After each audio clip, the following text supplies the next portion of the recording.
Assalamualaikum warahmatullahi wabarakatuh. Selamat pagi anak-anak.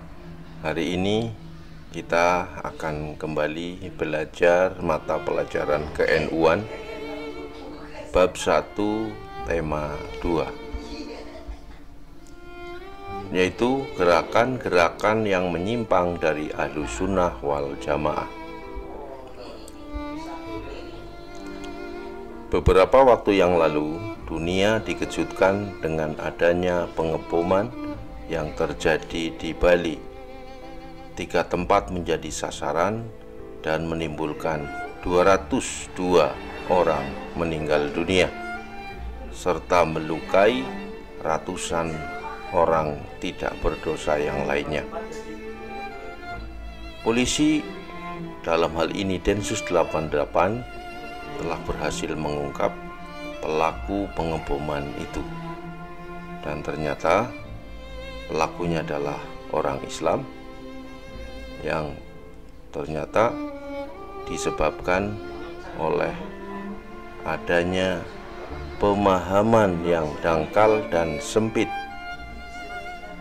yang ini menimbulkan perilaku-perilaku kekerasan, perilaku-perilaku yang melampaui batas. Padahal Al-Quran dan hadis tidak mengajarkan hal demikian.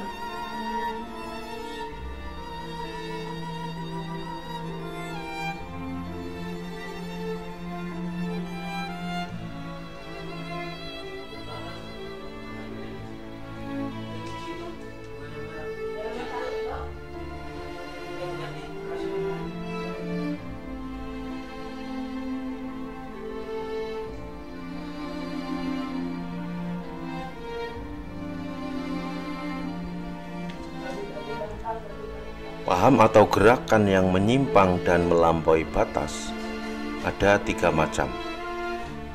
Yang pertama yaitu ghulu atau al-ghulwu, yakni berlebih-lebihan dalam agama. Hulu atau al-ghulu itu terbagi menjadi 4 macam. Yang pertama, hulu dalam akidah atau keyakinan. Yang kedua, hulu dalam muamalah atau amal perbuatan. Yang ketiga, hulu dalam ibadah. Yang keempat, hulu dalam tradisi.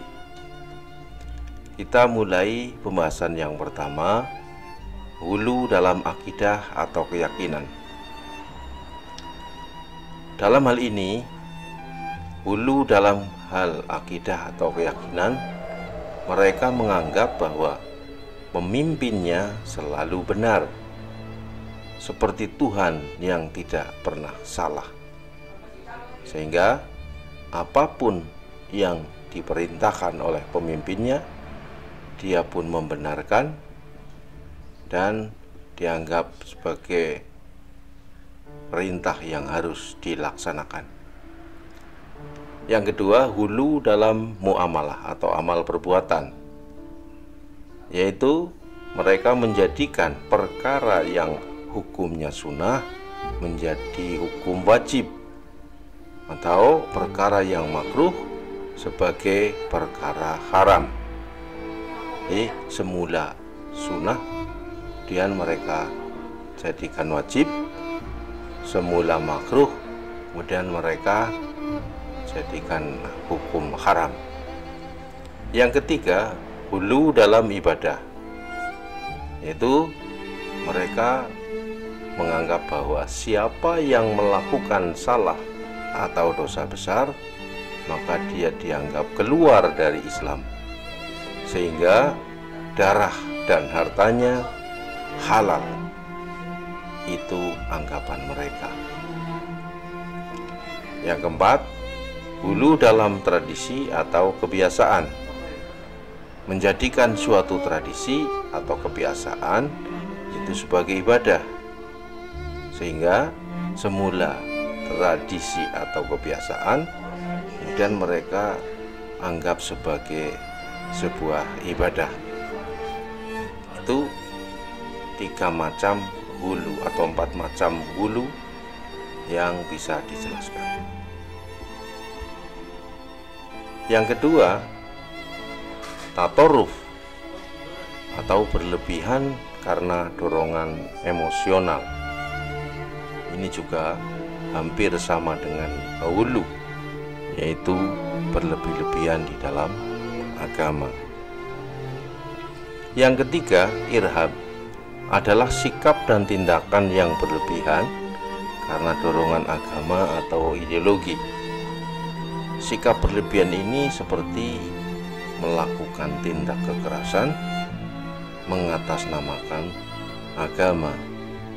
Seperti contoh tadi di depan, mereka melakukan tindakan teror, pembunuhan dengan alasan agama atau ideologi. Allah Subhanahu wa Ta'ala menegur sikap-sikap yang demikian dalam surat An-Nisa ayat 171. Bismillahirrahmanirrahim. Ya ahlal kitabi la taghlu fi dinikum wa la taqulu 'alallahi illal haq.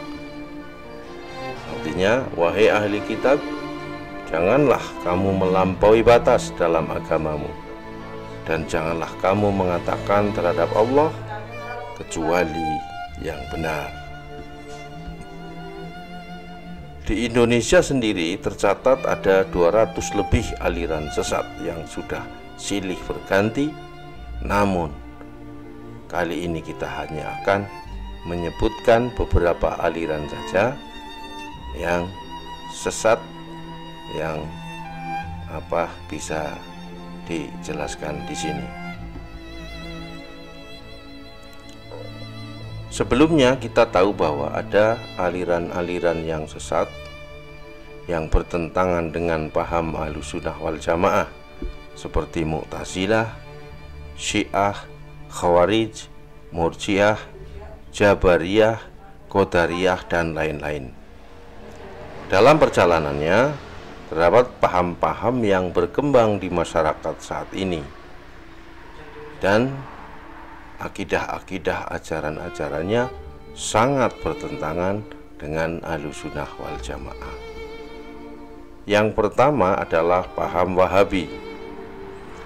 Paham atau aliran ini dibangun oleh atau didirikan oleh Muhammad bin Abdul Wahab tahun 1703 sampai 1787 Masehi. Paham ini disebut dengan Wahabiyah karena merujuk kepada pendirinya, yaitu Muhammad bin Abdul Wahab. Hal ini mengacu kepada pelopor paham tersebut atau pendirinya tadi, yaitu Muhammad bin Abdul Wahab. Dia dilahirkan di Ayibah, sebuah kota kecil di lembah Najd. Dalam mengembangkan pahamnya, Muhammad bin Abdul Wahab ini berhasil menguasai atau menggandeng raja saat itu, yaitu Muhammad bin Saud. Jadi Muhammad bin Saud punya kepentingan menggandeng Muhammad bin Abdul Wahab untuk melanggengkan kekuasaannya. Sementara Muhammad bin Abdul Wahab menggandeng Raja Muhammad bin Saud untuk menyebarkan paham Wahabi. Saling menguntungkan di antara keduanya.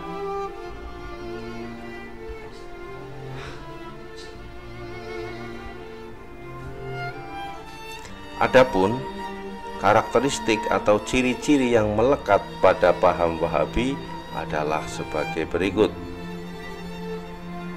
A. Mengkafirkan orang yang berdoa dengan tawasul di hadapan makam Nabi, di hadapan makam Nabi Muhammad SAW, berziarah ke makam Nabi, memuji-muji Nabi dengan nazum burda, sholawat dalailul khairat, dan membaca kisah maulid Al-Barzanji dan lain-lain.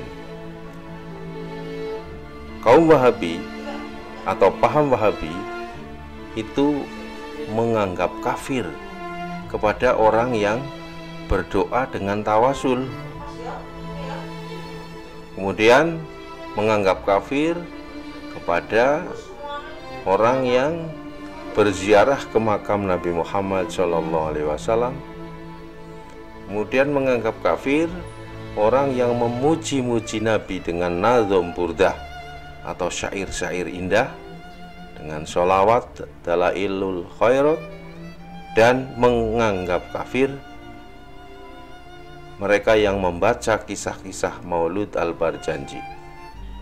Jadi intinya yang diamalkan oleh pengikut golongan ahlu sunnah wal jamaah seperti tawasul, berziarah ke makam Nabi, memuji-muji Nabi dengan syair-syair indah, maulud atau Al-Barzanji, itu dianggap kafir.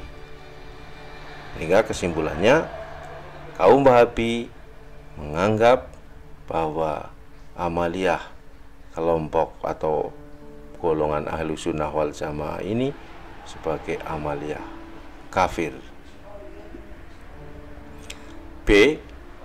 Mereka kaum Wahabi ini mengedepankan dalil nakli daripada dalil akli, yaitu dalil-dalil yang mendasarkan kepada teks Al-Quran dan hadis. Kaum Wahabi itu tidak memberikan ruang, tidak menggunakan akal dan pikiran rasional dalam hal berkenaan dengan keyakinan. Jadi dalam hal keyakinan, kaum Wahabi ini hanya melihat atau berpedoman kepada dalil Al-Quran dan Al-Hadis, tapi tidak menggunakan atau tidak mengikutkan pertimbangan dalil akli atau akal rasional. C. Karakteristik paham Wahabi mengingkari ijma ulama atau konsensus atau kesepakatan para ulama dan menolak kias atau analogi. Ijma atau konsensus kesepakatan ulama ini dilakukan oleh golongan ahlu sunnah wal jamaah, terutama ketika membahas tentang hal-hal yang tidak secara tegas hukumnya di dalam Al-Quran. Jadi hal-hal yang tidak tegas tersebut di dalam Al-Quran, hukumnya itu ditentukan melalui ijma ulama atau kesepakatan para ulama. Nah, kaum Wahabi itu menolak ijma atau konsensus ulama. Juga kaum Wahabi itu menolak kias, analogi. Apa itu kias? Kias adalah pengambilan hukum melalui perbandingan, membandingkan yang satu dengan yang lain. Yang ini dilakukan apabila tidak ditemukan penjelasan yang jelas atau yang tegas di dalam Al-Quran ataupun hadis. Ketika ada hal-hal yang tidak jelas, tidak tegas di Al-Quran dan Al-Hadis, maka para ulama menggunakan ijma dan kias. Nah, paham Wahabi itu mengingkari dan menolak ijma ulama dan menolak kias. D. Tidak memperbolehkan taklid kepada ulama mujtahid dan mengkufurkan kepada siapapun yang taklid kepada mereka. kaum Wahabi ini melarang ikut kepada ulama mujtahid. Apa itu ulama mujtahid? Itu ulama yang di dalam menentukan hukum-hukumnya, terutama hukum yang tidak tercantum tegas dalam Al-Quran dan hadis, itu menggunakan ijtihad. Karena apa? Kaum Wahabi tidak mengakui atau tidak memperbolehkan taklid kepada ulama yang melakukan ijtihad. Dan kaum Wahabi ini apa? Menuduh atau menganggap kafir kepada siapapun yang mengikuti kepada ulama seperti itu. Jadi sekali lagi bahwa kaum Wahabi ini menolak ijtihad. Apa itu ijtihad? Itu ijtihad adalah upaya menggunakan segenap pikiran, segenap rasio untuk menentukan hukum pada hal-hal yang tidak ada di dalam Al-Quran dan hadis. Nah, kaum Wahabi menolak ijtihad.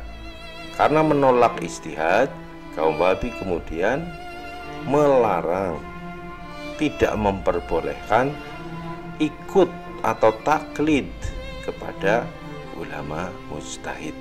Bahkan menganggap kafir kepada siapapun orang yang mengikuti ulama mujtahid. Memberikan vonis kafir kepada orang yang bersumpah dengan menyebut nama selain Allah. Nah, ini begitu mudahnya kaum Wahabi ini menuduh, memvonis kafir bahkan kepada orang yang bersumpah dengan menyebut nama selain Allah. Menghukumi kafir kepada siapa saja yang bernazar untuk selain Allah. Nazar hanya kepada Allah. Ketika ada orang yang bernazar untuk selain Allah, kaum Wahabi menganggap kafir. Melarang keras bertawasul. Bertawasul kepada Allah melalui perantara para nabi, aulia, dan orang-orang soleh. Ini yang menjadi atau amaliyah golongan Ahlussunnah wal Jamaah, yang berdoa menggunakan tawasul, memohon kepada Allah dengan bertawasul melalui para nabi, para aulia, dan orang-orang soleh. Sehingga tawasul itu bagian yang tidak terpisahkan dalam doa-doa golongan Ahlussunnah wal Jamaah. Ini oleh faham Wahabi, bertawasul hal yang dilarang keras. Mengkufurkan kepada umat Islam yang tidak sepaham dengan ajarannya. Umat Islam yang berbeda, umat Islam yang tidak sepaham dengan ajaran Wahabi, kemudian dituduh sebagai kafir. Menuduh pengikut aliran Asy'ariyah dan Maturidiyah bukan sebagai paham Ahlussunnah wal Jamaah. Aliran Asy'ariyah adalah aliran yang mengikuti kepada Imam Abu Hasan al-Asy'ari. Kemudian Al-Maturidiyah adalah aliran yang mengikuti kepada Imam Abu Mansur al-Maturidi. Dan ini adalah paham Ahlussunnah wal Jamaah. Paham Ahlussunnah wal Jamaah itu di dalam hal atau bidang akidah itu mengikuti kepada Imam Abu Hasan al-Asy'ari dan Imam Abu Mansur al-Maturidi. Tapi oleh Wahabi, pengikut aliran Asy'ariyah dan Maturidiyah bukan sebagai paham Ahlussunnah wal Jamaah. Ini jelas bertentangan dengan paham Ahlussunnah wal Jamaah. C. Menganggap perilaku Ahlussunnah wal Jamaah, amaliyah golongan Ahlussunnah wal Jamaah sebagai bid'ah dolalah dan akan menghuni neraka. Mereka menganggap kepada golongan Ahlussunnah wal Jamaah itu sebagai bid'ah dolalah, sebagai golongan yang melakukan amaliyah tanpa mengikuti, tanpa berpedoman kepada Nabi. Nah, menurut mereka bid'ah itu dolalah, bid'ah itu sesat, sehingga kaum Wahabi menganggap perilaku bid'ah dolalah itu menghuni neraka. Jadi golongan Ahlussunnah wal Jamaah itu dituduh mengamalkan bid'ah dolalah dan akan menghuni neraka. Melihat itu tadi, kita bisa mengambil satu kesimpulan bahwa kelompok Wahabi ini adalah kelompok yang amat sangat bertentangan pahamnya dengan paham Ahlussunnah wal Jamaah. Kelompok Wahabi ini begitu mudah menuduh kafir, begitu mudah menganggap amaliyah itu sesat, dan seterusnya. Seringnya kaum Wahabi ini menuduh kafir, sehingga banyak yang menjuluki kaum Wahabi ini sebagai atau memiliki paham takfiri, mengkafir-kafirkan kelompok di luar dirinya selain Wahabi dituduh kafir.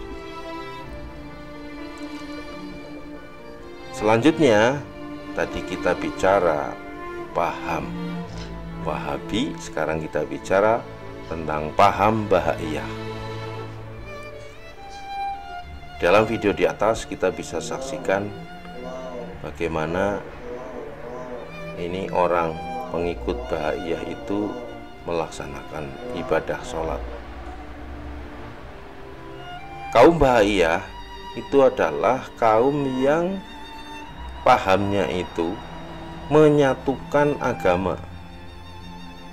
Jadi agama Yahudi, agama Nasrani, dan Islam itu disatukan, dan mereka membuat amaliyah sendiri dengan mengambil dari tiga agama tadi, sehingga menyatukan tiga agama Yahudi, Nasrani, dan Islam, dan membuat amaliyah sendiri. Mereka beranggapan bahwa Yahudi, Nasrani, dan Islam sama-sama datang dari Tuhan, sehingga kaum Bahaiyah itu menyatukan tiga agama. Paham Bahaiyah itu didirikan atau dibuat oleh Mirza Husain Ali Nuri. Mirza Husain Ali Nuri lahir di Persia, sekarang Iran, pada tahun 1863. Pendirinya Mirza Husain Ali Nuri ini mengembangkan paham Bahaiyah, bahkan pada faktanya ternyata paham Bahaiyah itu sudah masuk ke Indonesia. Kalau awalnya paham Bahaiyah itu menyatukan tiga agama, kemudian membuat amaliyah tersendiri, ternyata paham Bahaiyah di Indonesia itu bukan saja menyatukan agama tiga tadi, tidak cuma tiga yang disatukan, tapi memasukkan juga agama Hindu dan Buddha serta agama lainnya. Jadi menyatukan banyak agama. Kemudian membuat amaliyah sendiri. Nah, ajaran bahaya ini membahayakan, sebab kalau ini dipraktekkan, dikembangkan, maka akan serta-merta agama-agama lain hilang. Ini yang paling membahayakan. Karena apa? Sendi-sendinya itu, sendi agama tadi sudah diruntuhkan oleh ajaran yang dikacaukan dengan paham bahaya itu. Di paham bahaya itu yang menyatukan agama-agama itu mengacaukan agama-agama yang ada. Dalam Quran surat Ali Imran ayat 19, Allah secara jelas berfirman, Bismillahirrahmanirrahim, Inna dina indallahil Islam. Ali Imran 19. Artinya, sesungguhnya agama yang diridhoi di sisi Allah hanyalah Islam. 3. Paham Ahmadiyah. Pendiri paham ini adalah Mirza Ghulam Ahmad, lahir di Qadian, Punjab, Pakistan pada tahun 1836 Masehi. Mirza Ghulam Ahmad mengaku dirinya nabi setelah Nabi Muhammad SAW. Mirza Ghulam Ahmad mengaku nabi setelah Nabi Muhammad SAW, dan dia juga mengaku sebagai nabi yang terakhir. Ini jelas-jelas bertentangan dengan paham golongan Ahlussunnah wal Jamaah. Majelis Ulama telah memberikan fatwanya pada tahun 1984 yang menyatakan bahwa paham Ahmadiyah Qadianiyah atau paham Ahmadiyah Qadian itu sesat dan menyesatkan. 4. Paham Najariyah. Paham Najariyah ini dibentuk oleh Abu Abdillah Husain bin Muhammad An-Najjar. Hidup pada tahun 98 Hijriah pada masa Khalifah Al-Ma'mun. Awalnya Abu Abdillah Husain bin Muhammad An-Najjar adalah seorang Mu'tazilah, kemudian menganut paham Jabariyah, dan pernah pula menganut paham Ahlussunnah wal Jamaah. Namun akhirnya membuat paham sendiri atau mazhab sendiri, yaitu paham Najariyah. Kalau paham Bahaiyah itu menyatukan agama-agama, kalau paham Najariyah menyatukan aliran-aliran atau paham yang ada. Itu perbedaannya. Jadi hampir serupa, cuma bedanya Bahaiyah yang disatukan agama, kalau Najariyah yang disatukan paham atau aliran. Jadi sudah tidak melihat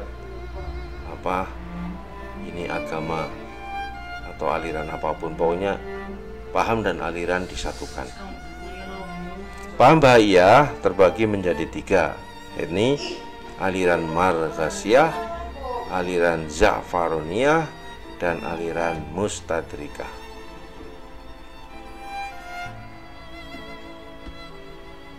5. Paham Al-Qiyadah Al-Islamiyah. Aliran ini didirikan dan dipimpin oleh Ahmad Musaddiq alias Abdus Salam. Ia menyebut dirinya sebagai nabi atau Mesias. Paham ini sempat menghebohkan pada akhir tahun 2006, yang kemudian Majelis Ulama Indonesia mengeluarkan fatwanya sebagai aliran sesat dan menyesatkan, yaitu pada tanggal 4 Oktober 2007, yang ternyata di kemudian waktu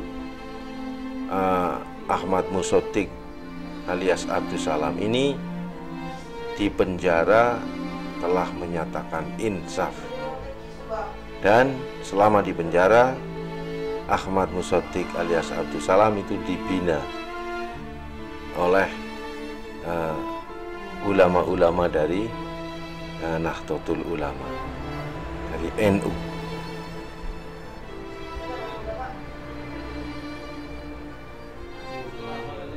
Itu yang bisa disampaikan.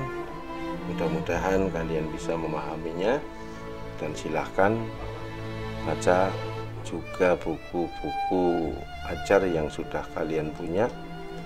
Terima kasih, selamat belajar, dan wassalamualaikum warahmatullahi wabarakatuh.